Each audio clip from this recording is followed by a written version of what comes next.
welcome to the sweet science of life. Today I'm talking about goals and how to make your goals come alive. In doing so, there are 3 points that must be in place for this to happen.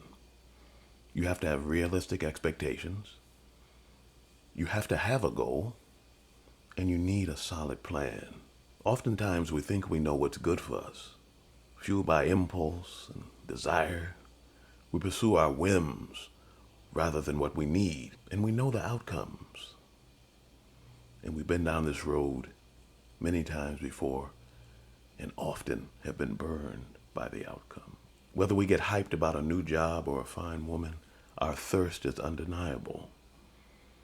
However, when the smoke cleared, we realized that our excitement was just an illusion.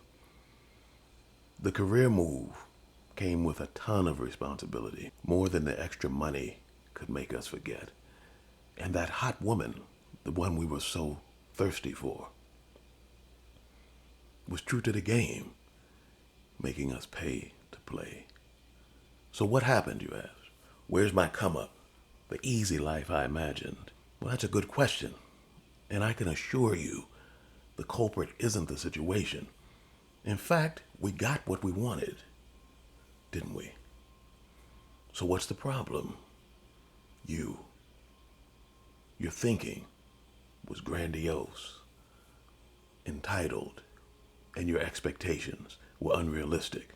I know this from personal experience. When I was a kid and still involved in music, you couldn't tell me I wouldn't be a superstar. I could taste it, feel it. I just knew one day the world would be at my feet. I would have it all, millions of dollars. My face would be all over record deals, all of that. Well, I was wrong. Why? Well, having dreams is wonderful. Having goals is terrific, provided they're grounded in reality. My problem wasn't thinking big, it was running on emotion without clear goals or direction. While I achieved some notoriety as a musician, for the longest time I couldn't understand why I hadn't become what I set out to be. So as many of us do, I played the victim. I told myself I wasn't lucky, or I didn't have the talent, didn't have the connections. And as I grew older, I realized, though, that this wasn't the case, that it was more basic than that. I just simply didn't know what I wanted.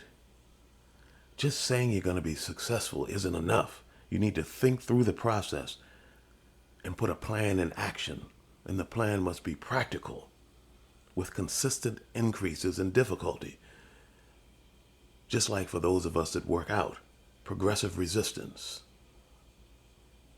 When we go to the gym, as we lift weights, we add more weight periodically to stimulate growth so that we don't stagnate. Well, that's the same thing you have to do when it comes to your profession. I never made a living as a musician because I simply thought that playing my instrument was enough and that I would magically hit the success jackpot. I completely overlooked all the opportunities for musicians.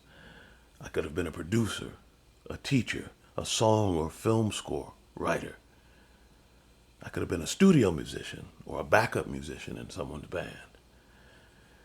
Even though I worked and honed my skills, I was just limited to this one specific area that I wanted to be in. And when that didn't happen because I didn't have the goals or the direction necessary, then it fell through. I had nothing to fall back on other than some vague notion about being a star. But that's not going to hold the weight necessary to make a goal obtainable. So you must have a clear head. Be realistic about where you're going. Then you need a clear goal that you can reach, that's tangible. And then, of course, a plan rooted in steps, solid steps that will take you there with clarity and direction. So when you focus on these 3 areas, there's no way your dream, that your goal can't be reached. And looking back, you'll be proud of how you spent your time and what you've accomplished. Thanks for listening. And please subscribe, like, and share your thoughts. in the comment section below. Until next time, this is Gary.